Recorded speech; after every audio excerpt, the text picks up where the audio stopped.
لله نحمده ونستعينه ونستهديه ونعوذ بالله من شرور أنفسنا وسيئات أعمالنا، من يهده الله فلا مضل له ومن يضلل فلا هادي له، والصلاة والسلام على خير البرية والأنام نبينا محمد عليه وعلى آله وصحبه وسلم تسليما كثيرا. ما بعد، قال تعالى: أعوذ بالله من الشيطان الرجيم، بسم الله الرحمن الرحيم. يا أيها الناس اتقوا ربكم الذي خلقكم من نفس واحدة وخلق منها زوجها وبث منهما رجالا كثيرا ونساء، واتقوا الله الذي تساءلون به والأرحام إن الله كان عليكم رقيبا. وقال سبحانه وتعالى: ومن آياته أن خلق لكم من أنفسكم أزواجا لتسكنوا إليها وجعل بينكم مودة ورحمة إن في ذلك لآيات لقوم يتفكرون. ويقول الحبيب عليه الصلاة والسلام: تنكح المرأة لأربعة: لمالها وجمالها وحسبها ودينها، فاظفر بذات الدين تربت يداك. ويقول عليه الصلاة والسلام: من أتاكم من ترضون دينه وخلقه فزوجوه. فأسأل الله سبحانه وتعالى أن يبارك العروسين وأن يتمم على خير يا رب العالمين. عم أحمد، بسم الله.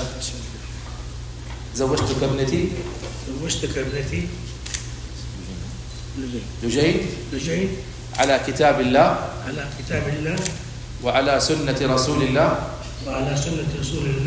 اللهم صل وسلم على محمد، وعلى ما اتفقنا عليه من مهر وشروط.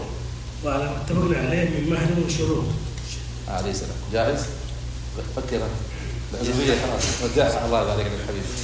قبلت الزواج من ابنتك لجين على كتاب الله وعلى سنة رسول الله اللهم صل وسلم على محمد، وعلى ما اتفقنا عليه من مهر وشروط. ألف مبروك. أسأل الله سبحانه وتعالى أن يبارك لهما وبارك عليهما ويجمع بينهما في خير. وأسأل المولى جل في علاه أن يجعل بيتهم من بيوت السعيد المباركة، وأن يرزقهم الذرية الصالحة المصلحة المباركة يا رب العالمين، وأن يبارك فيكم جميعا كل من حضر واتصل وبارك وأرسل. أسأل الله أن يبارك فيكم ويحفظكم ويديم السعادة على بيوتكم يا رب العالمين. وألف مبروك إن شاء الله. ألف مبروك ألف مبروك أبو محمد، ألف مبروك إن شاء الله. عقبال العزاب، ومن قال آمين؟ قولوا آمين إن شاء الله يا رب.